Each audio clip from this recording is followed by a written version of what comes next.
அக்கறை இருக்குமாறு முகன் அஞ்சேலென்றே அபயம் கூறும் முகன் பாட்டில் மகிழ்ந்து தலையாட்டும் முகன் கொடும் பாவியர் முன் வீரம் காட்டும் முகன் பாட்டில் மகிழ்ந்து தலையாட்டும் முகன் கொடும் பாவியர் முன் வீரம் காட்டும் முகன் சந்நிதியான் செல்வச் சந்நிதியான் கருமத்தின் வேறறச் சம்மதியான்.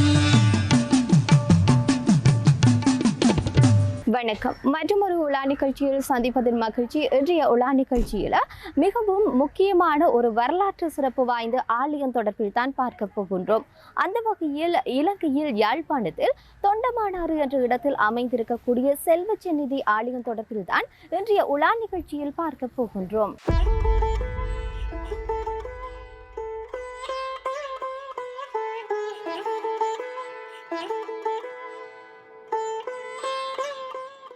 தொண்டைமானாறு செல்வச்சந்நிதி முருகப்பெருமான் ஆலய வரலாறு கந்தபுராண வரலாற்று காலத்திற்குரியது. கந்தபுராணத்தில் முருகப்பெருமானின் தூதுவாக செல்லும் வீரமகாதேவர் சந்திக்காலம் வரவே வெள்ளையாற்றங்கரையில் கால் பதித்து ஸ்தானம் செய்து முருகப்பெருமானை எண்ணி வேலினை ஆற்றங்கரையோர மரத்தடியில் நிறுத்தி சந்திக்கால பூஜையினை செய்து மீண்டும் தூது செல்லும் பணிக்கு புறப்பட்டு சென்றார். பின்னாளில் செல்வச்சந்நிதிக்கும் கதிர்காமகந்தன் ஆலயத்திற்குமான தொடர்பாக ஜராவசி எனும் யானையுடன் வரலாறு கூறுகின்றது. ஜராவசி என்பது தேவலோகத்தில் பணிபுரியும் இறை தூதுவர்களில் ஒருவர். கந்தர்வன் தேவலோகத்தில் செய்த சிறு தவறுக்காக வியாழ பகவானால் சாபத்திற்குள்ளாகி கதிர்காம காடுகளில் ஜராவசி எனும் யானையாக சாப விமோசனம் தேடி அலைந்து அந்த காட்டு பகுதியில் சென்று சிகண்டி முனிவரை தாக்குவதற்காக கோபத்துடன் செல்கிறது. இதனை கண்ணுற்று சிகண்டி முனிவர் தான் செல்லும் பாதையின் ஓரத்தில் நின்று வேலை கொடியின் இலையினை பறித்து வேலாக மாற்றி யானையை தாக்க வேண்டி கடாச்சிர மந்திரத்தினை உச்சாடனம் செய்து இறைவனை வணங்குகின்றார். அப்போது அந்த வெற்றிலையானது வேலாக மாறி யானையின் தலையை தாக்கி ஞானத்தை வழங்குகின்றது. ஞானத்தினை பெற்ற யராவசு சிகண்டி முனிவரை பணிந்து செய்த தவறுக்காக மன்னிப்பு கோரி வணங்கி நின்றது. தனக்கான சாபம் நீங்க வழிகாட்டுமாறு முனிவரை வேண்டி நின்றார். அதற்கு சிகண்டி முனிவர் ஈழத்தின் வடபாலமைந்த வள்ளி நதிக்கரை ஓரமுள்ள புனிதம் நிறைந்த பூவரசம் மரத்தடியில் தியானமிருந்து இறைவனை அடைவாயென கூறி அருளினார். அதனை காது குளிர கேட்ட யராவசு முனிவருக்கு நன்றி கூறி வடபால் நகர்ந்து தற்போதைய சந்நிதி ஆற்றங்கரையில் உள்ள பூவரசின் கீழ் கடுந்தவம் புரிந்து இறைநிலையாகிய முக்தியை அடைந்தது. இந்த விடத்தில் இன்றும் யராவசு சமாதி உள்ளது. அதன் மேல் நாகதேவதைகள் காவல் செய்து வருகின்றார்கள். இந்நிகழ்வு நிலைத்து நிற்கும் வகையில் இன்றும் வெற்றிலை ஒட்டப்பட்டு உற்சவம் நடைபெறுகின்றது.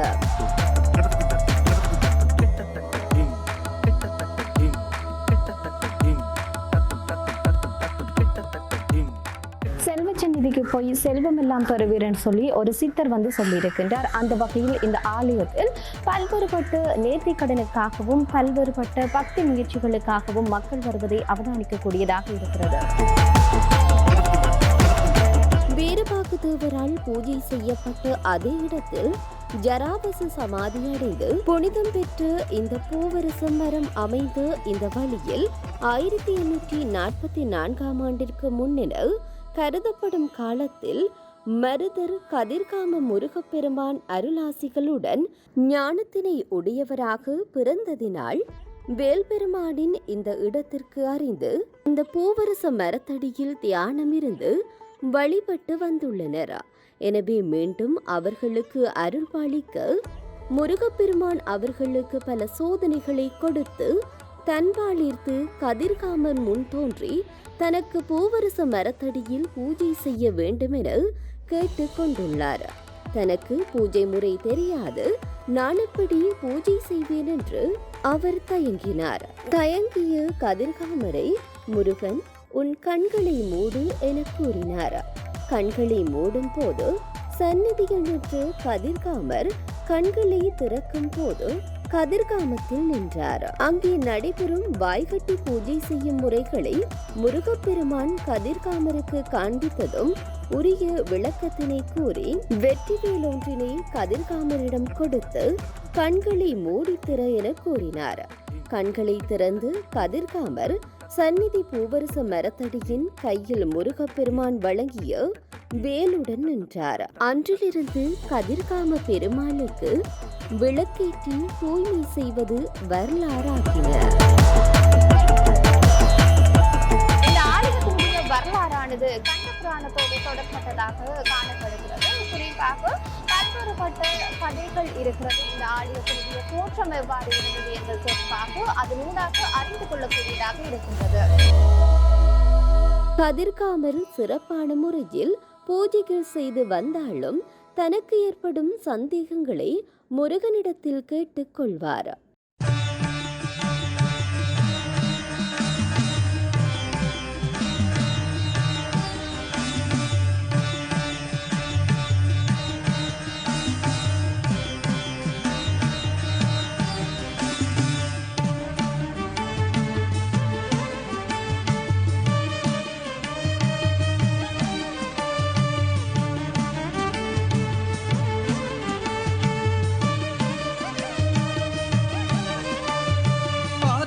கரை இருக்குமாறு முகன் அஞ்சேலன்றே அபயம் கூறும் முகன். ஆற்றங்கரை இருக்குமாறு முகன் அஞ்சேலன்றே அபயம் கூறும் முகன். பாட்டில் மகிழ்ந்து தலையாட்டும் முகன் கொடும் பாவியர் முன் வீரம் காட்டும் முகன். பாட்டில் மகிழ்ந்து தலையாட்டும் முகன் கொடும் பாவியர் முன் வீரம் காட்டும் முகன். சந்நிதியான் செல்வ சந்நிதியான் கருமத்தின் வேரச்சம் மதியான். சந்நிதியான் செல்வ சந்நிதியான் கருமத்தின் வேரச்சம் மதியான்.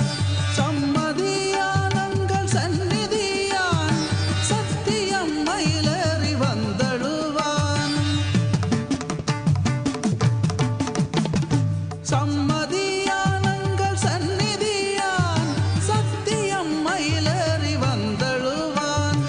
ஆற்றங்கரை இருக்குமாறு முகன் அஞ்சேலன்றே அபயம் கூறும் முகன்.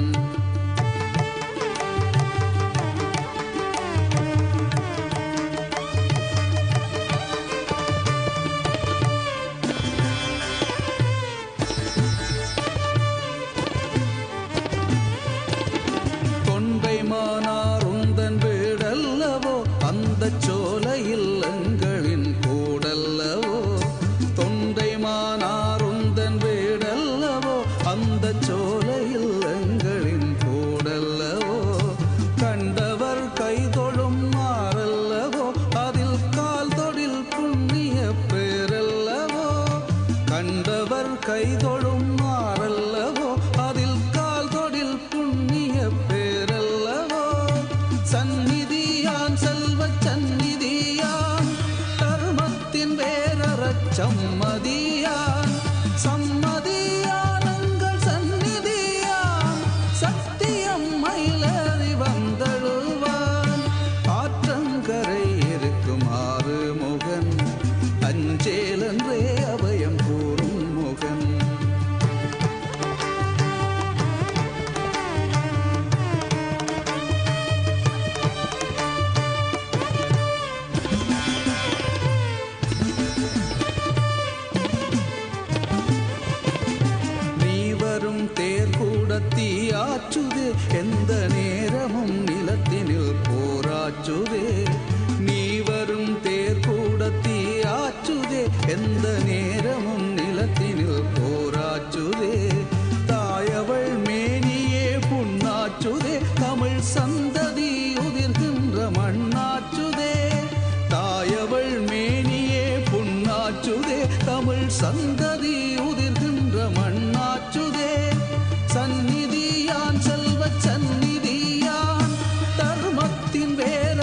சம்மதியான் சம்மதியானங்கள் சந்நிதியான் சத்தியம் மயிலேறி வந்தழுவான் ஆற்றங்கரை இருக்குமாறு முகன் அஞ்சேலென்றே அபயம் கூறும் முகன்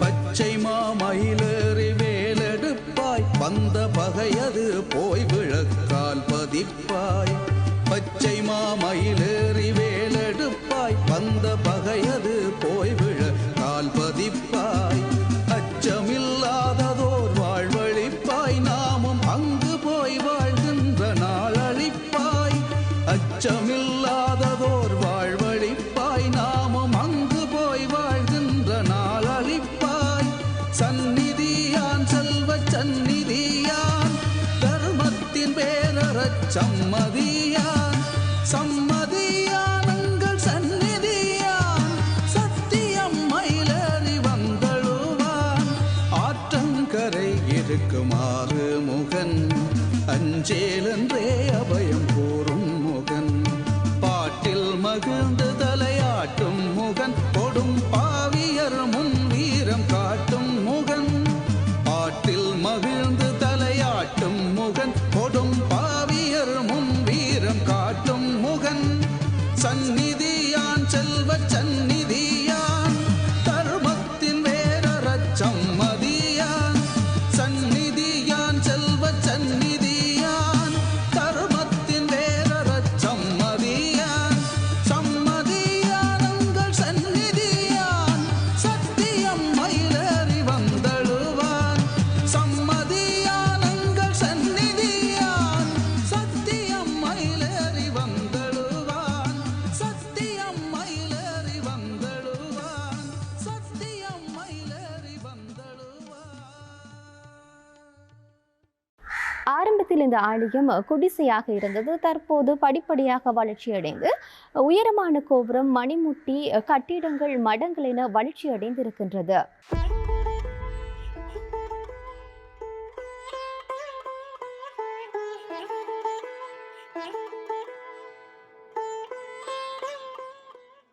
ஆரம்ப காலத்தில் மழை வெயில் படாமல் இருந்து பனையோலை குடிசையாக இந்த ஆலயம் காணப்பட்டிருந்தது. படிப்படியாக இந்த ஆலயம் வளர்ச்சி பெற்றிருக்கிறது.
துர்காமா ஆலயத்திற்கும் இடையில் மிக நெருங்கிய தொடர்பு இருப்பதாக கூறப்படுகிறது. அதற்கான சில வரலாற்று காரணங்களையும் அவர்கள் கூறுகின்றனர்.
நிகழ்ச்சியில செல்வச்சந்நிதி ஆலயத்தினுடைய வரலாற்று சம்பவங்களை விரிவாக பார்த்திருப்பீர்கள். மற்றும் ஒரு உலா நிகழ்ச்சியில் சந்திக்கும் வரை தயாரிப்பாளர் சகிராஜுடன் விடைபெற்றுக் கொள்ளும் நான் ரோஷானி மனோரஞ்சன். நன்றி.